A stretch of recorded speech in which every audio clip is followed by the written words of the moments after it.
is the Basketball Hall of Fame watered down? Because the class came out, and that's just the talk every year. Nobody's ever going to be satisfied with the Hall of Fame, right? But looking at this class, I think there's just sometimes people aren't really familiar with their resume, and the Hall of Fame just also has different criteria for different people right now. I'm not saying it's not watered down. I'm not saying it is, but we can kind of go through it. First of all, quick congratulations to Simone Augustus. I'm not one of those people who's going to pretend I've been watching women's basketball my whole life. I'm new to it. I'm open to it. I'm doing my research. I'm watching. I'm getting around to watching the old games. This thing right here is a lot of work, so I'm trying to find the time to do that. But congratulations to her. You know what I mean? Michael Cooper. We talked about him on an earlier episode. The defensive anchor on those Showtime Laker teams, his importance to that team can't be overstated. Doing all the dirty work, guarding other teams' best players, and starting those fast breaks for that historic team, everything like that, right? Vince Carter, I don't know why anybody was questioning his induction. Yeah. Somebody who literally saved the franchise. If you don't know, Toronto Raptors and Vancouver Grizzlies came into the league both at the same time in 1995. Toronto Raptors drafted Damon Stoudemire, great young point guard at the time, but wasn't enough to really move the needle for the league. Vince Carter comes in. Well, actually, the Raptors trade for him on draft night and the Anton Jameson trade. Lockout season. He comes in halfway through. Some of the craziest highlights you've seen in your life. Just kind of takes over the culture of basketball for a brief stint. Gets the world familiar with the Toronto Raptors, with Toronto. Just doing things in the community, kind of building up. I understand Drake gets a lot of credit for putting Toronto on a map. He's the second person to do that. He did it for a generation. Vince Carter was first. And the fate of it ended up being the Toronto Raptors became this, I don't want to say household name because they don't get a whole bunch of credit, but they have a very, we know it from social media, dedicated and large fan base that kind of carries them through. And that started with Vince Carter. And then the Vancouver Grizzlies ended up getting moved to Memphis because they just couldn't cut it in Canada. And so huge credit to him. Huge credit to Michael Cooper, Simone Augustus, Walter Davis, who I'm not going to get too deep into, but 1977 pick from the Phoenix Suns, leading scorer in that franchise, great career. What's Chauncey Billups doing there? Look, and I love Chauncey Billups.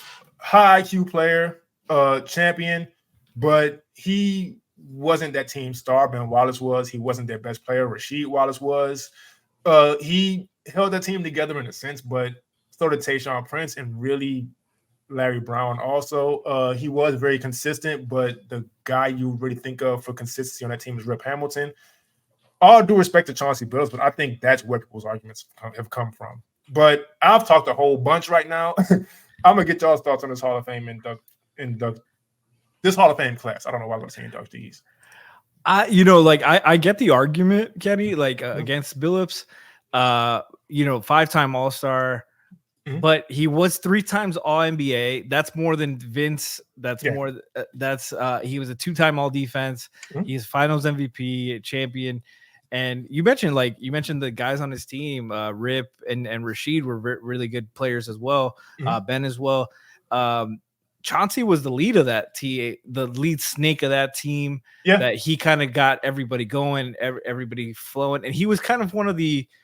I won't say he's the first, but he was one of the in that era where it was kind of transitioning from the pass first point guard, John Stockton guy who's going for like 15 and 10. He was one of the first guys to go for like 18 and 6. Yeah, and ball moving, being an attacker, a scorer. I remember. I was terrified of him anytime he had the shot. So, they don't call him Mr. Big Shot for nothing. Just clutch, could score on all 3 levels. Hell of a post-up player.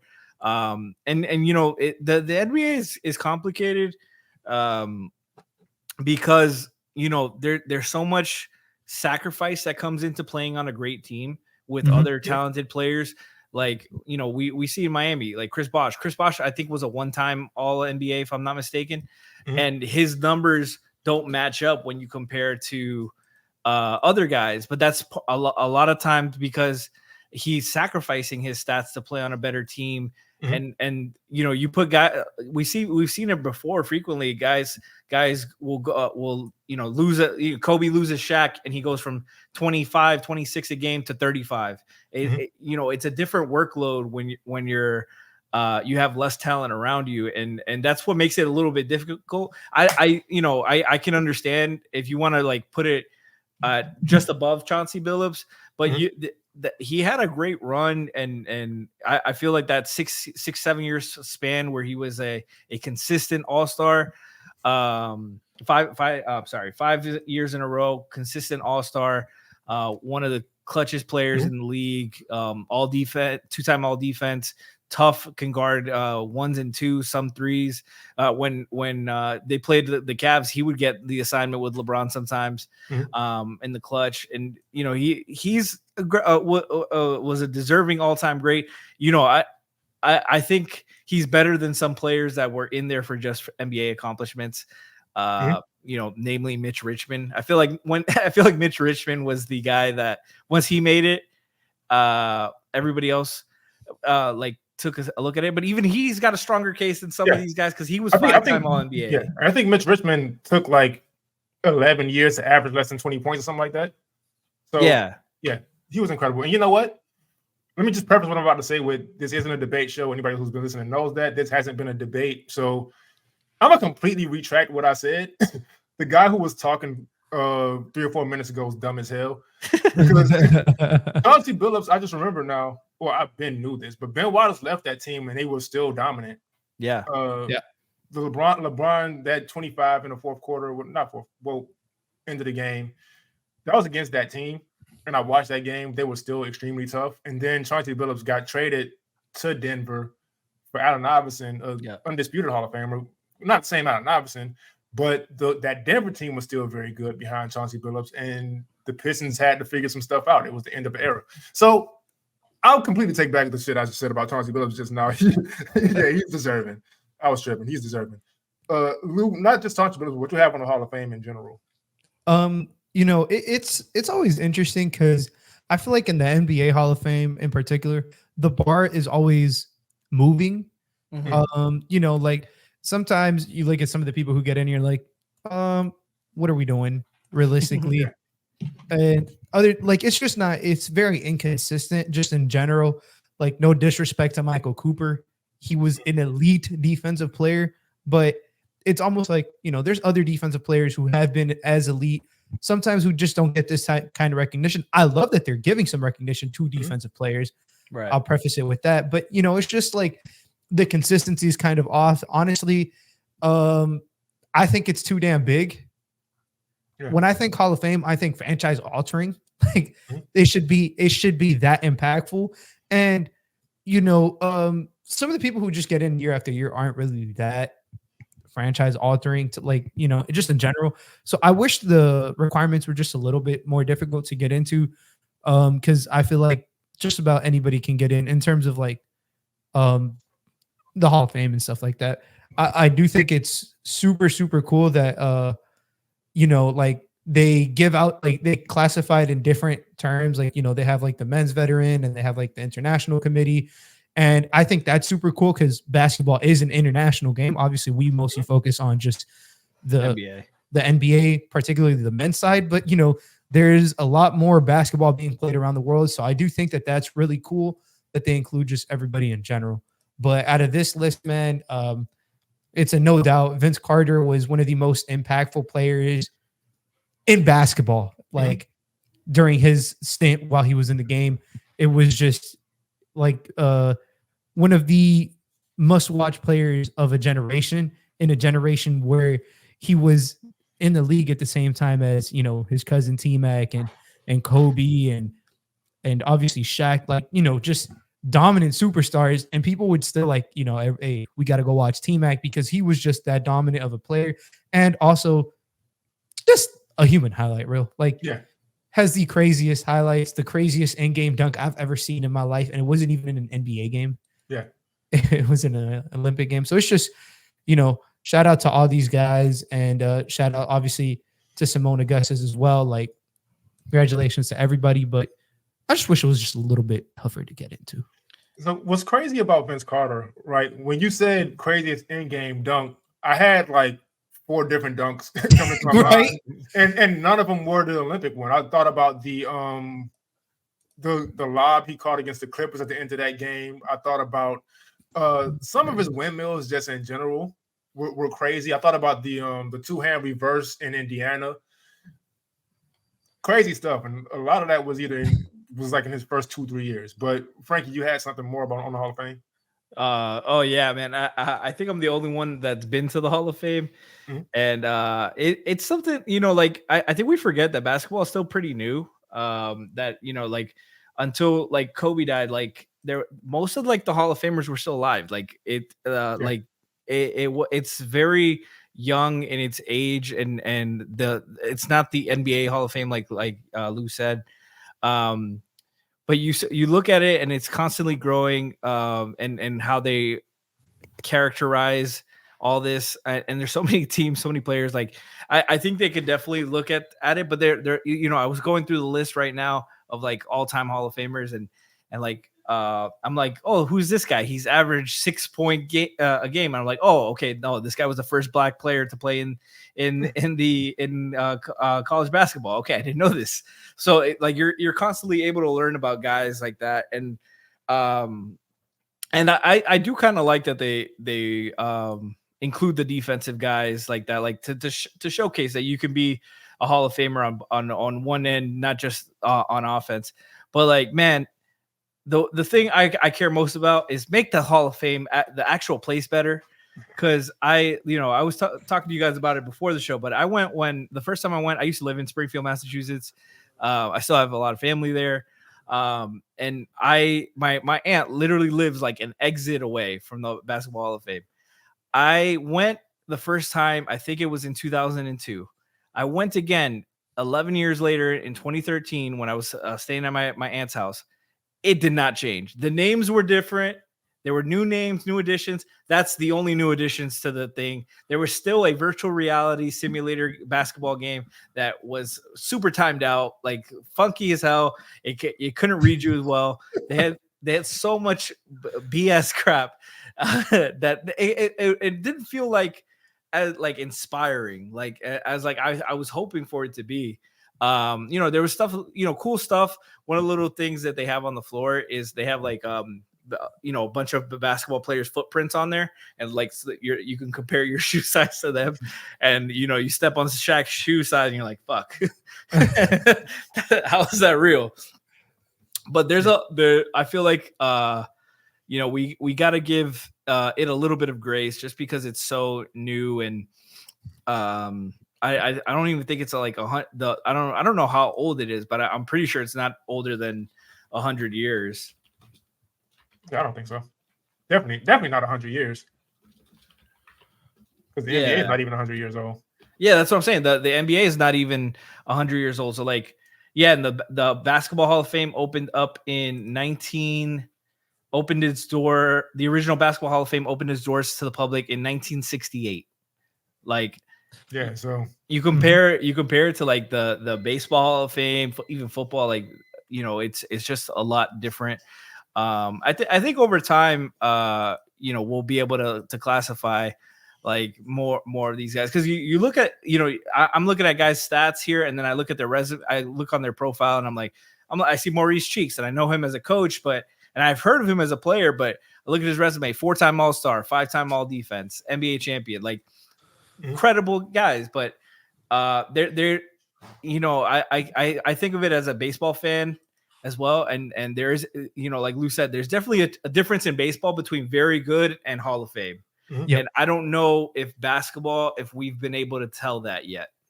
The problem with basketball is it's just, I feel like they do it every year, and they're trying to get guys in, get like a certain amount of people in. And so it's just like, I don't know how that works exactly. And so you end up with a guy or two who probably shouldn't be there just yet. Right. And I just don't know how they change it, because it's this whole event, this whole ordeal where they have these people talking for hours and all this stuff. It's like they kind of have to fill those gaps. But at the same time, because Football doesn't do that either. Football, like if you're a Hall of Famer and if you're an NFL Hall of Famer, you really put in that work on the field. So I don't know how they change it. I don't know how they change it. Yeah, in baseball too. Like,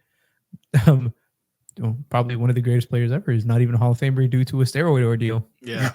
So that's just like they generally just don't care. Like basketball is a lot easier to get into. I wish it was a little tougher because, like Frankie said, I think he put it best. That line between very good and Hall of Fame is a thin line, but it's a line that has been so far all inclusive in the NBA or in the Basketball Hall of Fame.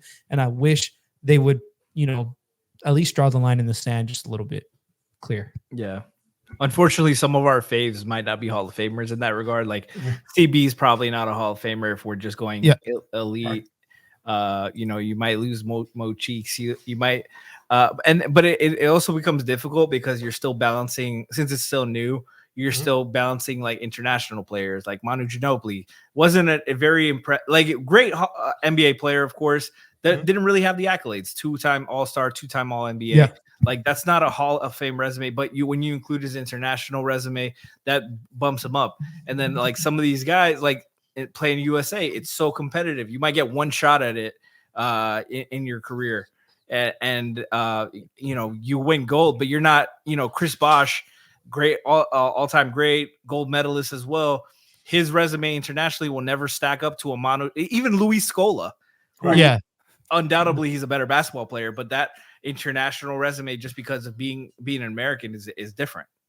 Yeah, 100%, man. I just another thing is they kind of like we're at the age now where players are getting inducted who we grew up watching. Yeah, and so it's a little tough. I don't know if we've watched like their whole career. Yeah, like I remember when I first saw Amari Stoudemire retired, I was like, what? Because I remember when he was about to get drafted, and it was just like. You feel old every single time. There's also that clip floating around of Chris Paul's son playing. Yeah. Crazy. So I don't even want to get into that.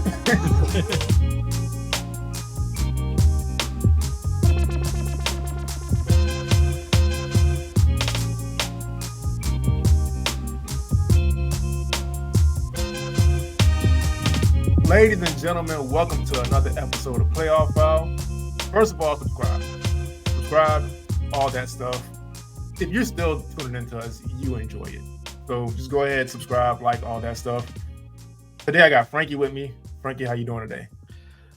Doing well. Marlins won. Yeah. That's all we're going to talk about as far as Miami sports today. Yeah. Lou, how you doing today? Terrible, because that's all we're going to talk about. Miami sports today. And so the Hall of Fame, Michael Cooper's induction specifically got me thinking about players who entered the NBA with no real expectations, well, not high expectations at least, and became stars. So I want to talk about a few of those players today, right? Guys who may have been role players in college, who may have just different things of that nature. There are some guys who we won't get into who were undrafted. Ben Wallace is another example. He was undrafted and became a Hall of Famer.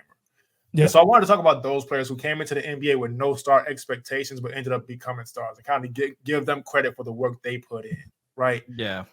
First things first. Oh, go ahead. No, I was just going to add to it. We're going to take a more of a Americanized because of March Madness. We're going to be focusing on American players because we get a lot of international players that are second round picks. Not expect Nikola Jokic, the best one of the best players in the league. Giannis. One of the best players in the league that we had different expectations just because we didn't know a lot about them. We're still the scouts and teams are still learning how to scout them compared to American players. Yeah. So first player, man, Devin Booker. And first things first, I want to give credit to Earl Watson. Now, he didn't make Devin Booker, but I feel like he kind of gets overlooked in the story of Devin Booker, being the head coach of that Suns team and deciding to let this young guy develop and give him the reins of the team and really put his job on the line. Yep. Earl Watson wasn't a bad coach, but he gave this young player, he saw the potential in Devin Booker and he gave him the reins. That may have been the same year Devin Booker ended up scoring 70 and allowing him to do that and play freely in that sense and just develop his game in the moment. So I want to give some credit to Earl Watson for that. But Devin Booker was a role player in college. He came off the bench for Kentucky. Lou, I'm going to go to you first because I know you're very familiar with how stacked that Kentucky team was. Yeah, that Kentucky team was absolutely just ridiculous. Devin Booker obviously being the 13th pick. He didn't start in college. It was for a reason. They had the Harrison twins who both ended up being in, later on getting drafted to the NBA. Tyler Ulis, who was like the 5'9" point guard who at 5'9" made it to the NBA. That's impressive within itself. And then they had Willie Cauley-Stein, who was obviously a top 5 pick. Trey Lyles, who's still in the NBA to this day, and Karl Anthony Towns, who was the first overall pick in that draft. Like, that team was ridiculously stacked. So obviously, he was a role player, but dating back to his college days, he only averaged 10 points a game. Mm-hmm. But you can see that the shot was always there because he shot over 40% from 3. His free throw numbers were good. And then he comes into the NBA his first year and, like you said, goes to a really bad team. Let's call it how it is. Mm-hmm. And they start giving him the reins. And then obviously year 1, he starts to figure things out. But then year 2, they really all right, this is our guy.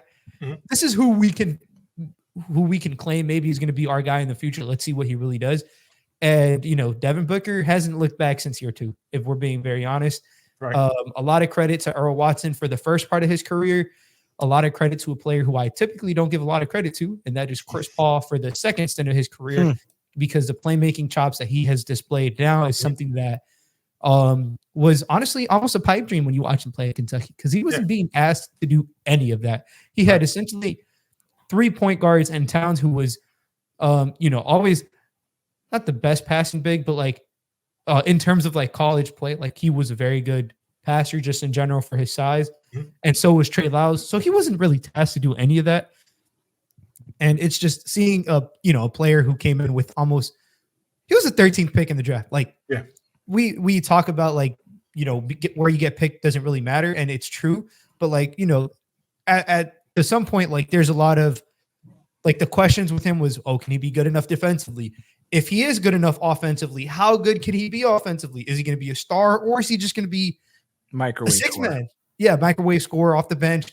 Exactly. And, he has made a lot of teams look real dumb in that draft for passing up on lesser known players or players who just didn't pan out, and literally helped change. I don't want to say he solely did it, but he definitely helped change the outlook of the Phoenix Suns and what we know them as of this moment, as of today. Mm-hmm. Right. For sure. No, I was a fan of Devin Booker. That Kentucky team was so fun. Tyler Ulis and Devin off the bench was the better backcourt. Anybody who was watching could tell you this. The Harrison twins are so overrated. And no, he was so fun to watch because you could see flashes of it. But like Lou said, there's still question marks. He was 19 at the time. Only played 1 year in Kentucky, and how much is he's playing off talented guys? How much is it he's playing with with a solid coach in Calipari? You see he's got guys in front of him in the Harrison twins. Why are they starting over him if he's so good? And there's question marks all over. Yep. But he's definitely taken the reins just with his playmaking, his scoring, all-star talent. And he's one of the best shooting guards, if not the best, consistently year over year. Mm-hmm. It's especially since Harden and Clay have aged out a little bit. But he's just dominating and being able to recruit those top talent players like Chris Paul, a Kevin Durant, guys who want to play with him, and that's a big step for him as he gets into the prime of his career. Yeah, and Devin Booker is one of those examples of why I don't like to put a ceiling on players, because like Lou said, the defense wasn't always there, and he's become one of the better defenders in the NBA now. The playmaking was definitely not there when he first got to the league, and now he's one of the better playmakers in the NBA. And again, we can give Chris Paul the credit for that. The credit, but some of it. Some of it, but not all. When you learn from look, Chris Paul is a disliked player. Lou, you're one of the people who don't like Chris Paul very much. Hater. Still respect him. Yes, but he is also one of the smartest players to ever play in the NBA. Sure. So anytime you're able to learn from somebody from that, it could be a great thing for you. And Devin Booker is an example of that. But I just want to give Devin Booker the credit also for those Suns teams were tough, right? And he was getting overlooked for All-Star games, and he did a little too much complaining about that, but he did too much complaining altogether. Yeah, what was it he said in the double teaming and the scrimmages? Oh my God.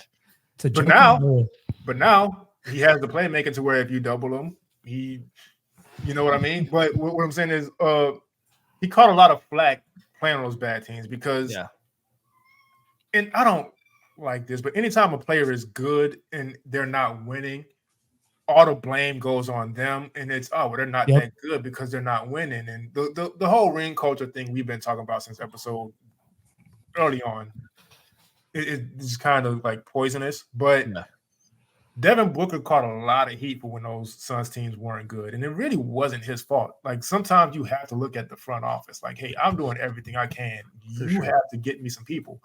So credit to him for sticking with it. I'm not gonna say he didn't complain because he complained a whole lot, but he stuck with the Suns.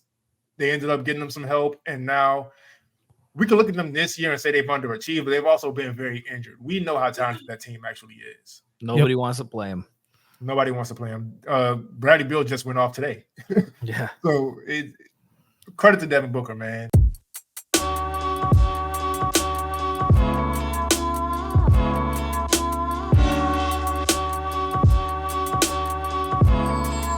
Bam Adebayo. Now, we have very close experience with this, us being from Miami, being Miami Heat fans. I remember when Bam Adebayo got drafted, I didn't know what to make of it because Hassan Whiteside had his best statistical season, but you also kind of knew it's like if you watched those teams, and he had just gotten paid. And he had just gotten paid. So put it this way, with Hassan Whiteside, he had his best statistical season, but the Heat drafted Bam Adebayo and signed Kelly Olynyk that summer. So there you go. But I remember Bam getting drafted, and my first reaction was, why would you do that? And they showed the highlights, and I was like, oh, okay, that's why you do that. So, but even still in college, he was not the guy. De'Aaron Fox and Malik Monk were. Bam was just there to defend, run the floor, and catch lobs, right? And he came into the NBA as a guy who was just there to defend, run the floor, and catch lobs. In college, he didn't defend the same way he did early on in the NBA, though. So college, there was a lot of when you're 6'9", you can be like a regular big in college for the most part, right? Mm-hmm. He goes to the Miami Heat, hardly playing any minutes, and he has that play against Steph Curry that that never goes away on social media where he shuts Steph Curry down on that possession. And it's like, oh, okay.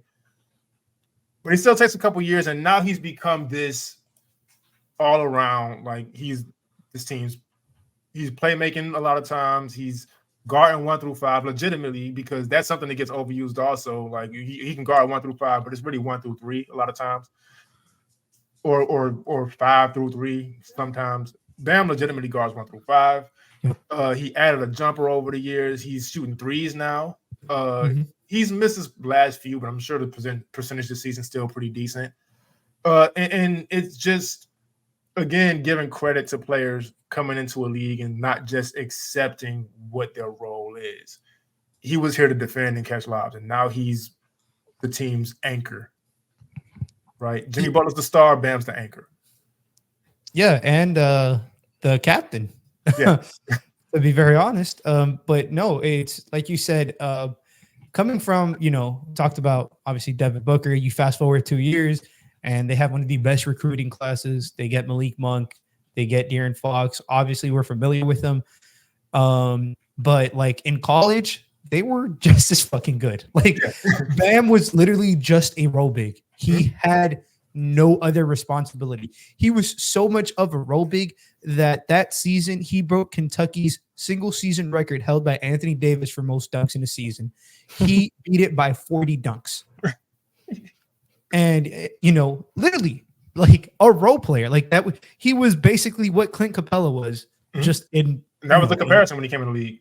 Yeah, and obviously, through the years and more things that he's added and the player that he shaped himself to be, it's crazy looking back and thinking of what he was. But he was practically, if I'm being honest, he was like the fourth option, because they also had Isaiah Briscoe, who he had already been there for a year, so it was like he was a sophomore, and it was basically those three guys, and Bam was just viewed as a hustle guy, get it how you can, comes into the league, honestly plays the same role he did for about 2 years while Hassan was here, and then the team decided to correctly move on from Hassan Whiteside, and Bam since then hasn't looked back, been second team all defense 4 years in a row, 2-time all-star, finished top 5 DPOY 4 years as well, like it's going to be 5 this year, and just hasn't looked back on that end of the floor. He's now starting to add a jumper up to 35.5%. Obviously the volume isn't there from 3, but that's a pretty decent percentage, if I do say so myself,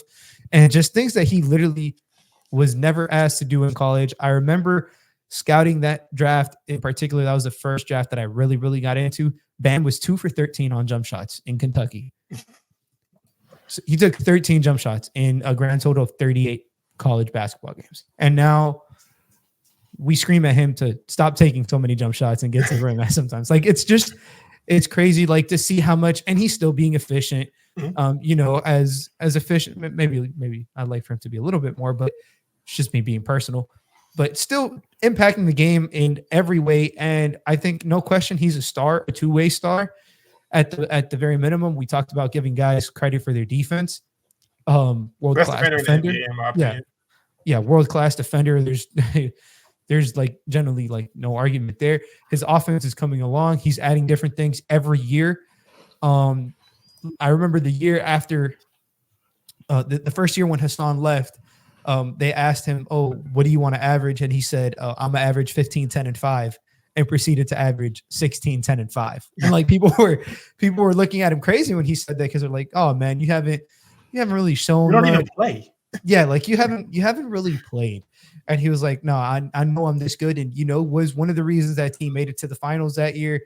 Just a truly crazy story, because even at the time that he drafted him, he was a reach. Yeah, he was not projected.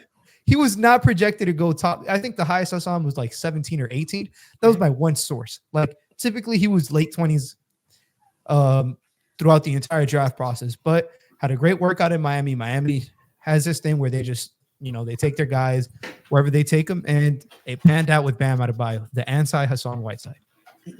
And the Heat, sorry, Frankie, but the Heat just do that. Like, Dwayne Wade wasn't supposed to go top 5.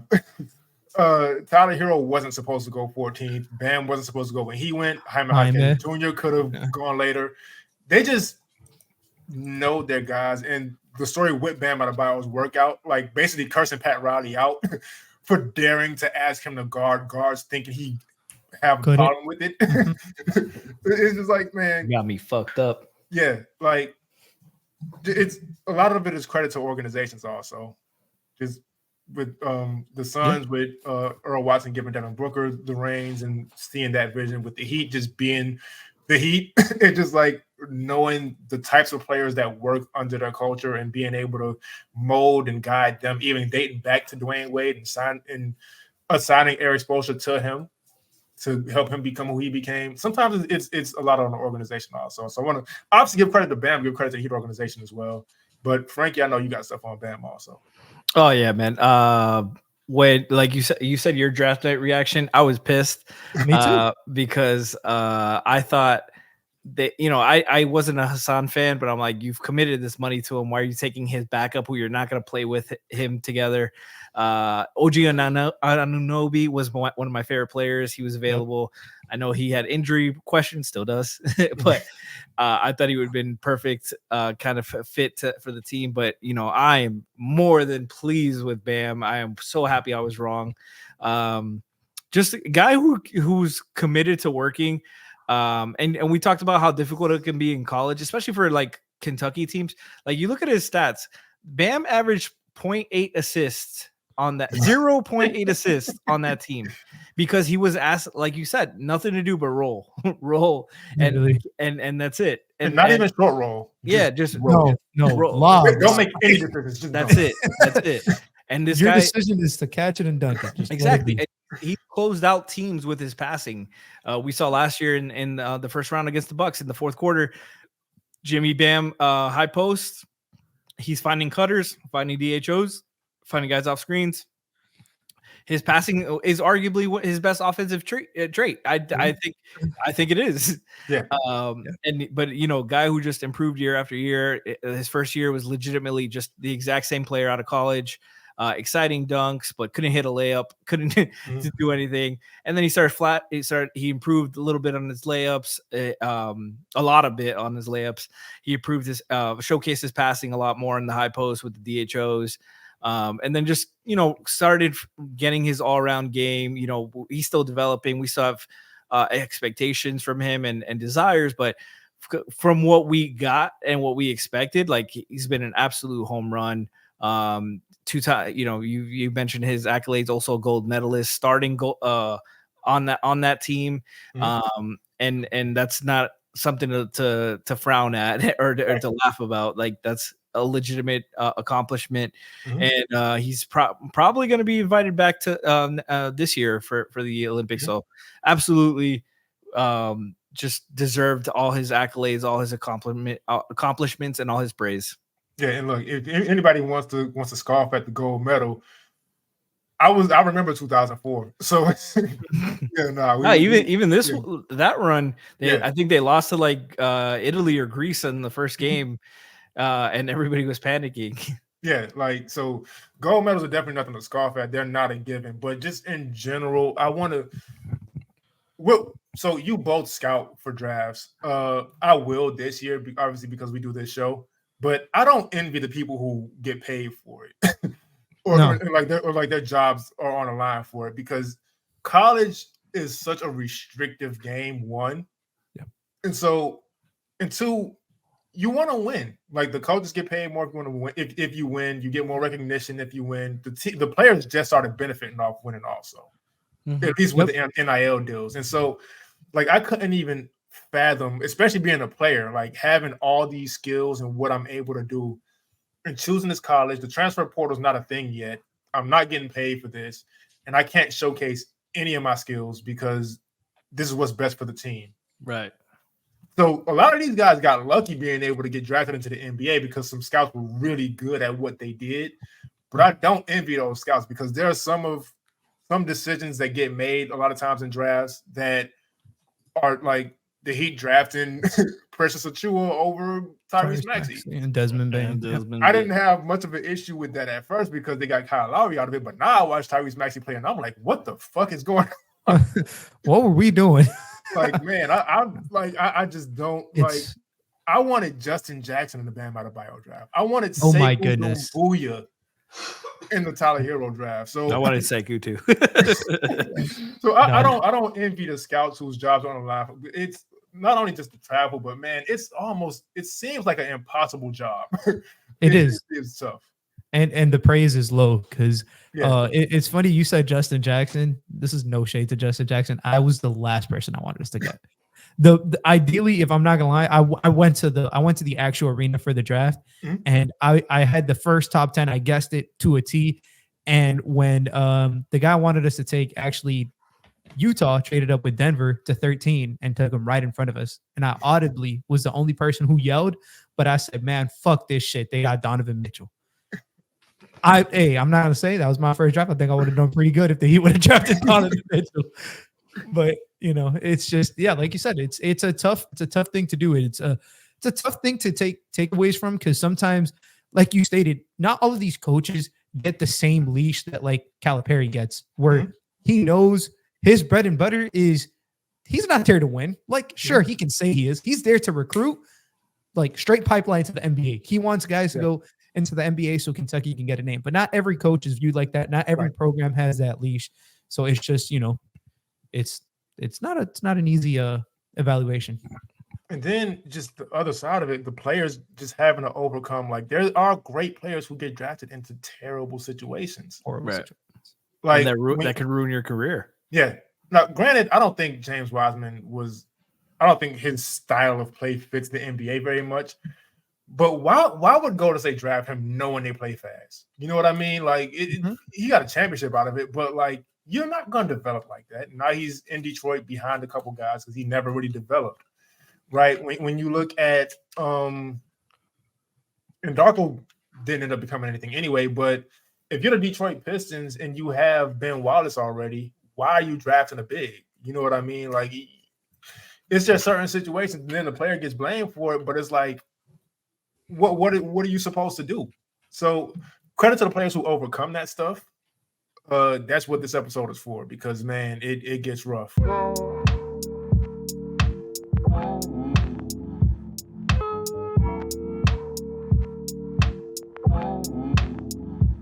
Zach Lavine is an interesting case, right?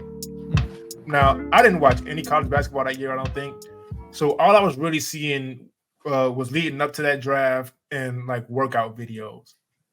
I had no idea who Zach Lavine was, but I saw his workout videos and I saw the vertical leap thing. And I was like, what is going on right now? This is crazy, crazy athlete. And I ended up digging into him like, all right, he's a very good athlete. He can shoot, but he comes off the bench, can't do anything else. I don't know what's going on, but we'll see what happens. He ends up going to Minnesota, has a surprisingly good rookie year, great second year, and then we ended up seeing over the years what he ended up becoming.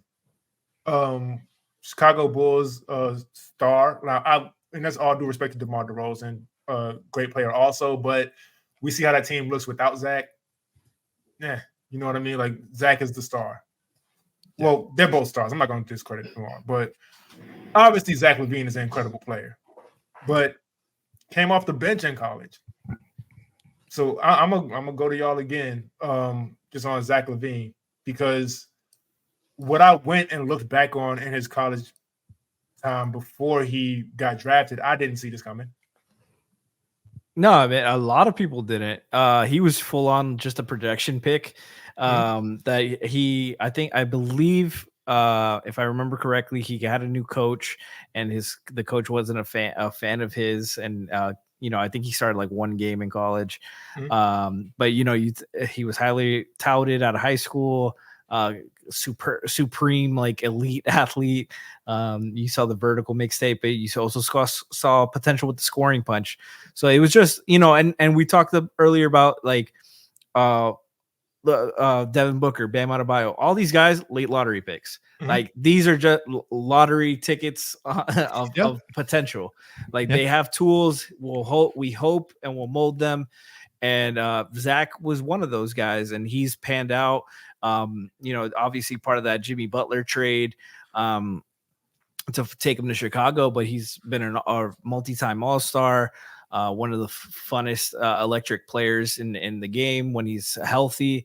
And he's just been a sensational player. His rookie year, he averaged more points than he did in college. And like, that's crazy for for a guy who was a lottery pick, but consistently just been one of the funnest, most electric players to watch. And he's definitely been a home run of a pick for where he was, what he was in college. Yeah, and in college, it was like, he only started one game, obviously, for that UCLA team. That UCLA team was also very, very good. Stacked. They had, obviously, Kyle Anderson, who was the third player out of high school, who back then put up like 15, 8, and 7. Like in college with like 2 and 1, like just an absolute menace.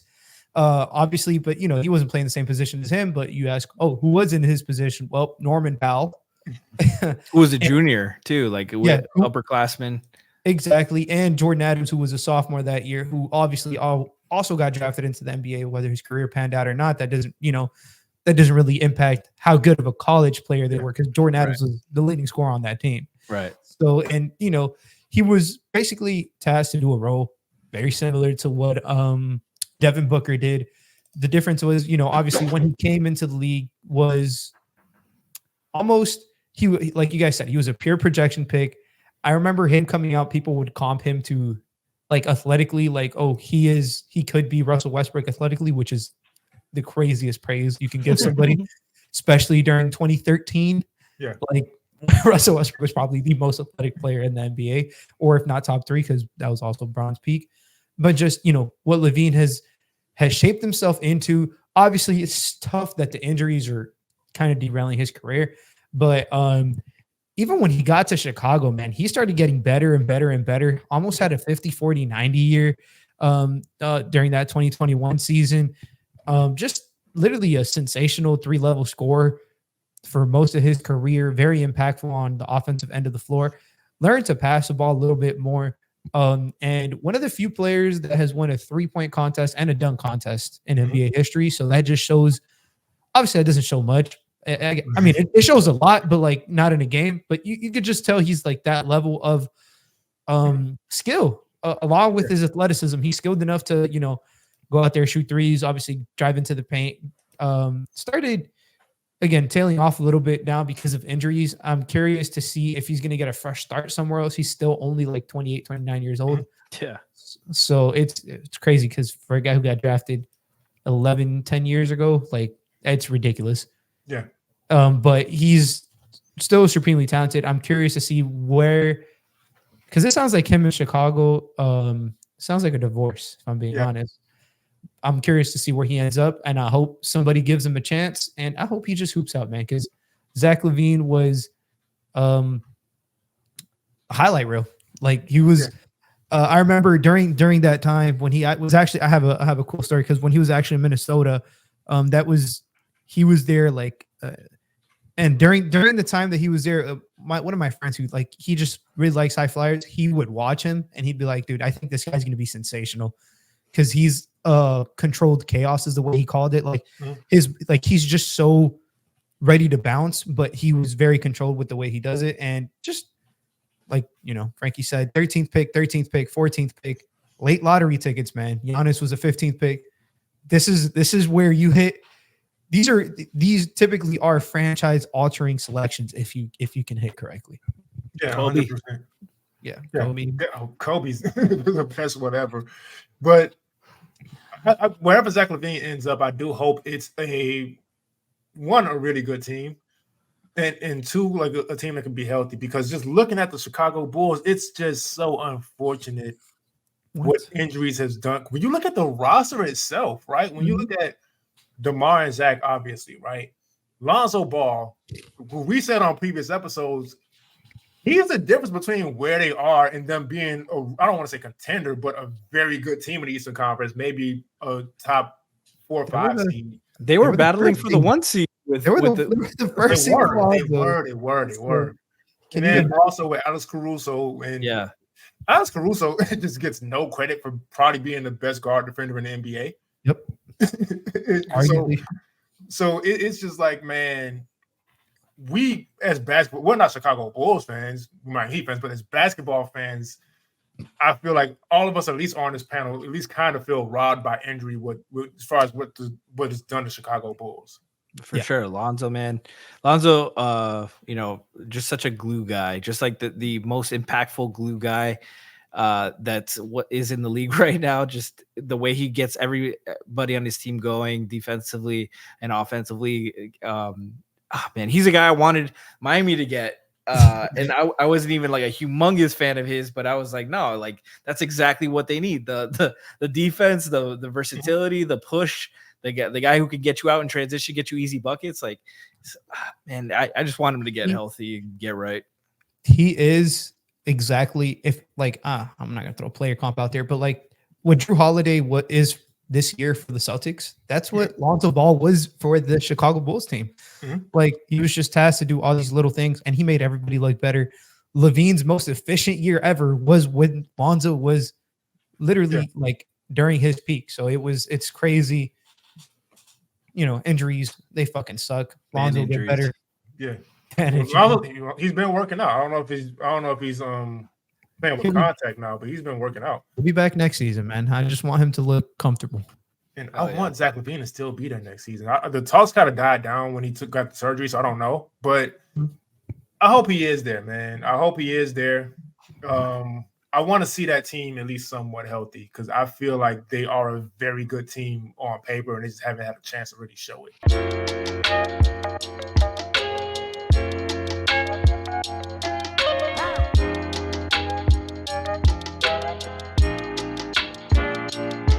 Congratulations to South Carolina. I'm not going to say the team name, but shout out to the women who won the championship today. Shut Caitlin Clark down in the second half, which I don't want to sound like that guy because Caitlin Clark is an incredible player, but South Carolina is year after year an incredible defense. And as great as Caitlin is, I just didn't think any one player was going to be able to overcome that. Yep. And so, man, credit to him just real quick. You know what I mean? Credit to Dawn Staley also. Obviously, we know about her WNBA career, her Olympic career, but being able to step in as a head coach and turn the program around and be dominant for years. They went undefeated this season, 38-0. Yep. So, man, huge credit to Dawn Staley first and foremost, more than anything. But just real quick, what y'all have on South Carolina women? I mean, they lost all 5 of their starters last year from a Final Four team. And they turned it into a 38-0 national championship team. Credit to Iowa, of course, like you mentioned, Kenny. Caitlin Clark, phenomenal season, phenomenal college career, if this is it for her. But it wasn't just her. Gabby Marshall had a lot of to do with it on both ends. Hannah Stolke. I apologize if I say her. I wanted to give her credit too. Yeah. She's had a great tournament run. But unfortunately, they just didn't have enough juice. They were playing against a juggernaut, man. Yeah. I credit to Dawn Staley because Iowa came. If you guys didn't get to watch the game, catch a replay of it, catch the highlights. It was a phenomenal game. Iowa punched South Carolina in the face right from the get-go. They were up big. I think they were up like 12, 15 points in the beginning, double digits for sure in the first quarter. It was looking like an upset early on, and Dawn did not call timeout. She did not look phased. She did not look rattled at all. Her team just played. She trusted her team. They just kept playing. They clawed back. Caitlin scored 18 in the first quarter, had 12 for the rest of the game. Really struggled getting a groove, going, and they mixed coverages on her. One of their best players had a rough. Raven Johnson had a rough scoring night. She was 1 for 11 for the game, but defensively she was in her shit, and that was it was awesome to see, man. Just like I appreciate this season. We talked about Angel Reese a little bit.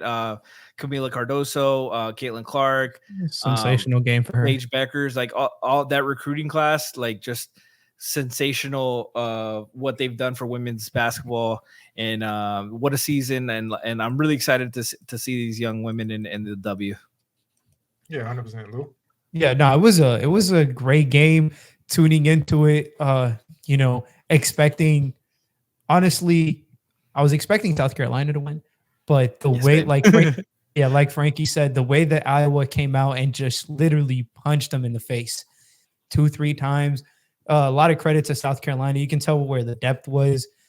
They fully trusted 9 players in college basketball. That's not something you see in any level of college basketball. If I'm being very honest, typically you have 7 players, max maybe a 7.5. They had 9 players deep. They went 9 players deep, and it paid dividends. Camila Cardoso was an absolute menace down the stretch for that team on the second chances and just, helping put Iowa away. Great game from Caitlin. By the end, you can tell she was gassed, if I'm being honest. For sure. She had nothing left. Bunch of credit to her. And, the brand is definitely, I said it last show, the marketing behind it is phenomenal, but the product is even better. So yes, you're getting more eyes on it, but not only are eyes getting to it, they're staying on. So it's great for the W. It's great for basketball in general because from somebody who is fairly new to watching women's basketball, last year was the first time I really started digging into the W. I don't care if this sounds like a hot take. They play better basketball than the men. Being very honest, in terms of like absolutely fundamental, like just so beautiful. It's physicality, like a coach's fucking dream, and it's just it's tough that a lot of prejudice and shit, but they're fighting through it, and it helps that they have people that they can push, and so many stars that are almost taking the lead and just taking the coverage back over, man. It's fucking great. Yeah, and so I do want to get to this, and this wasn't even on the docket. This just came to mind just now, and we kind of have to talk about it. So one, the WNBA draft is in 1 week. It's a little ridiculous. Nobody has any time to prepare for it, but it's a foregone conclusion. Caitlin Clark is going number 1 to the Indiana Fever. There's been a lot of talk from WNBA veterans about how reality is going to hit her and she's not that good, and we're going to show her this and we're going to show her that. And there's been a lot of backlash towards those WNBA veterans. And look, they probably shouldn't be saying that stuff. But at the same time, you mentioned eyes being on the game and the game growing. That's going to add so much fuel to the fire, and people want to be invested in these games because Diana Taurasi, 41 years old or not, I'm not saying she's still Diana Taurasi, but she's still a very good player. She got to see Caitlin Clark, and Caitlin Clark got to see her. And if you think people ain't going to tune into that, you are sadly mistaken. And so I want to get y'all's thoughts on all the talk back and forth. Well, not even back and forth. Caitlin hasn't said anything to anybody, but just kind of getting into what these players have been saying about her and how dismissive they've been and how y'all think she's going to end up responding to it. Well, I think what like a lot, I won't say all of the vets because there's going to be some natural just jealousy and resentment there, and I can't speak for their emotions, but a lot what I have heard from some vets and that I've seen is just that I think a lot of people are just discounting how the leap from from college to the W that I don't think there's players who get cut. Yeah, there's only like 12 teams available right now, and there's players who were drafted 5th overall in the top 5 the year before that cut after 1 year. Like it's a dogfight. Kelsey Plum, who was previously the all-time leading scorer in the women's side, she was the number 1 pick. She took a few years to shed the bust label. Like she just recently started living up to her potential last year after 4 or 5 years in the W. She didn't get until her 4th season. She didn't average double figures. Yep. That it's harder. It's more physical. She even like hosts Kelsey Plum even hosts a camp for rookies and young players to like understand what the development and the leap and stuff that you weren't expecting is going to take in the W, because this is the cream of the premium. This is the cream of the crop in the W. Like, there's a lot of great and talented young ladies who aren't good enough to play in the W. And it's just because there's not enough players, not enough teams. And, as we've talked previously, like it's still in the very young stages of the W. It's not even 30. I think it's like 30 years right now or something like that. It started in 97. So we're not even 30. We're not even 30 years into it. We've got NBA players that are older than the W, just to show you. But that's it's going to keep expanding. We've seen a lot of it. And that's where most of them are trying to get to, that there's a leap to it. There's going to be an adjustment. A lot of players don't just go in and start getting their shit together. I think Caitlin's going to be very good. I think her talent and her skill set's going to look very nicely with more talent around her. But I definitely think there will be some ups and downs and some adjustment for her. Yeah, it's so it's not going to be an easy transition for anybody, right? She has a shooting and a passing and all that stuff. I do think she's going to be a good WNBA player for sure. and I'm not putting I don't say good as in like that's her ceiling. I don't know what anybody's ceiling is going to be. She could end up being this incredible player in the W also. But I do want to kind of point out just in general, because you are right, the players aren't just all jealous. There is a huge gap between college and the WNBA. There's also something to be said about players who have been doing this for a while. They are competitive, right? Yep. And I think that's where the misconception is. Even when like Shaq will say something about a young NBA player, and they'll be like, "Oh, he's jealous." He's Shaq. Why does he have to be jealous?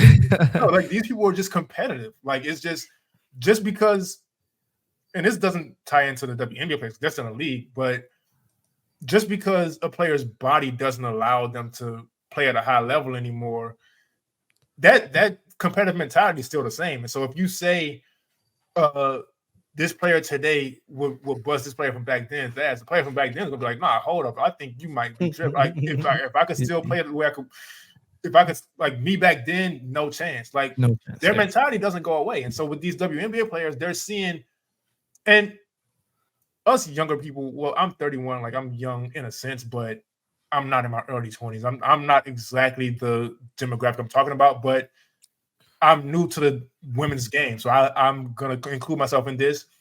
We have to stop just crowning the first people we see and undermining and overlooking the people who have been there. I think that's where all this 100%. Stuff is rooted, right?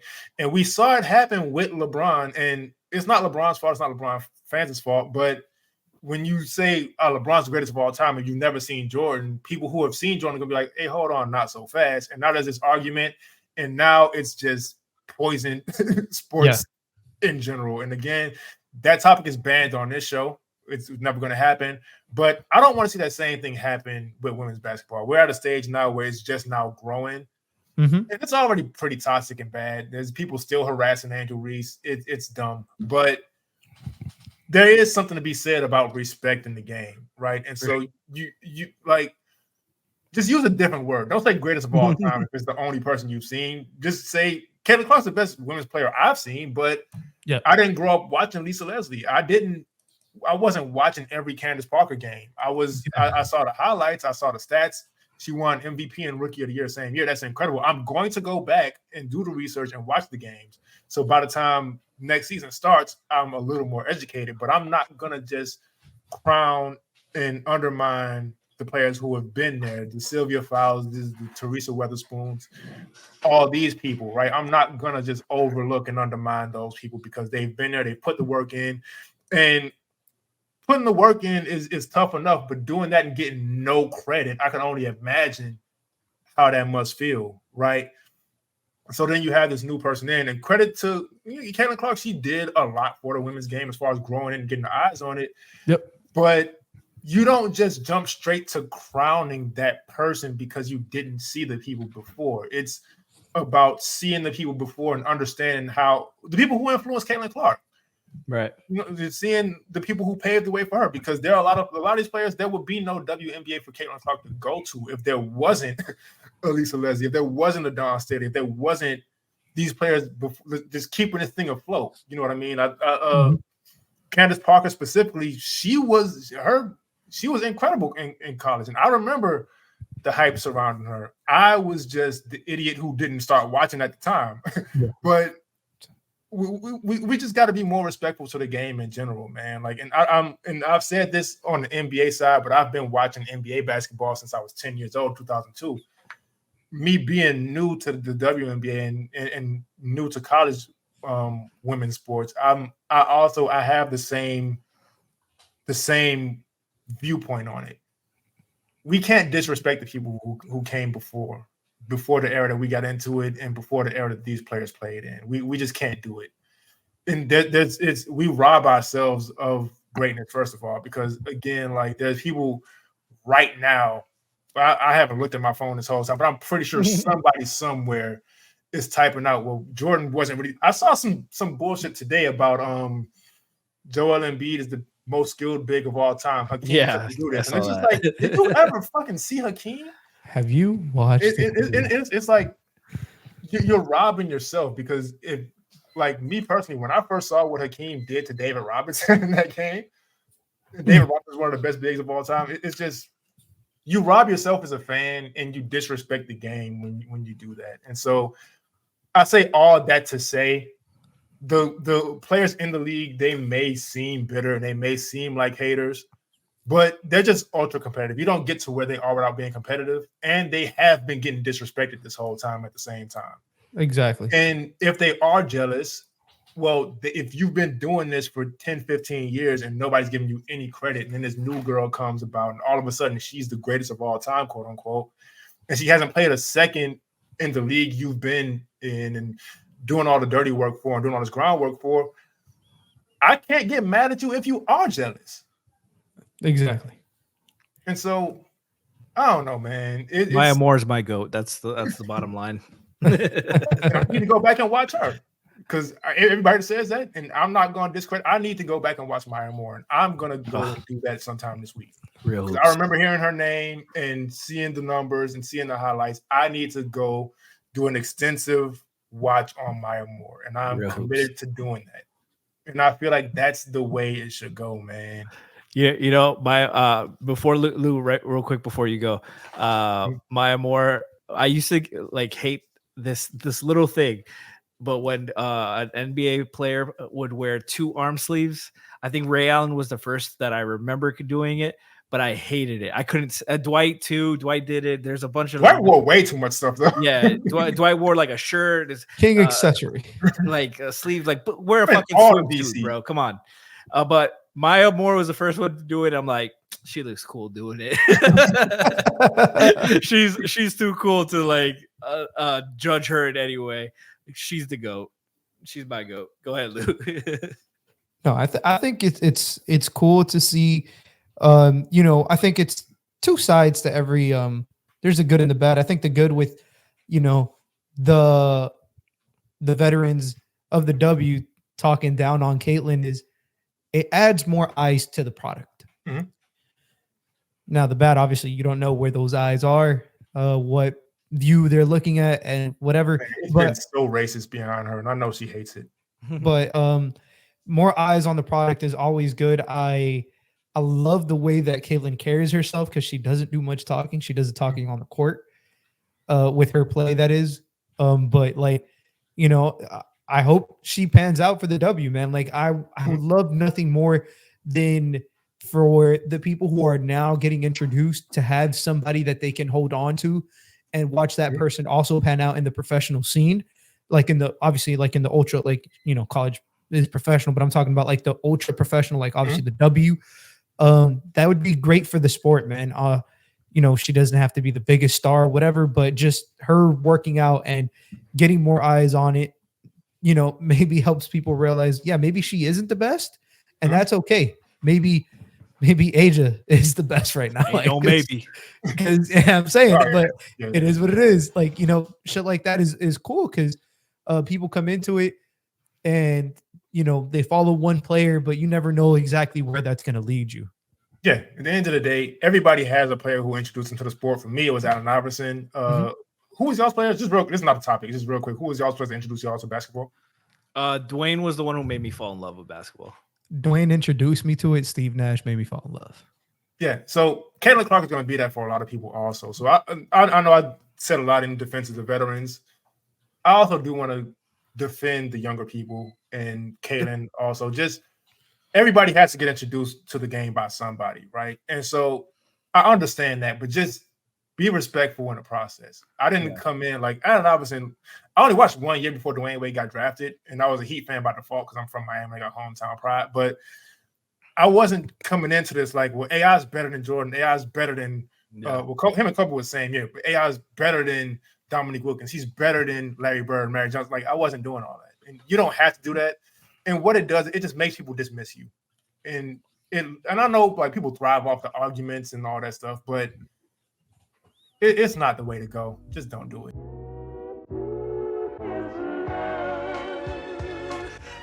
Thanks for tuning in to another episode of Playoff Foul.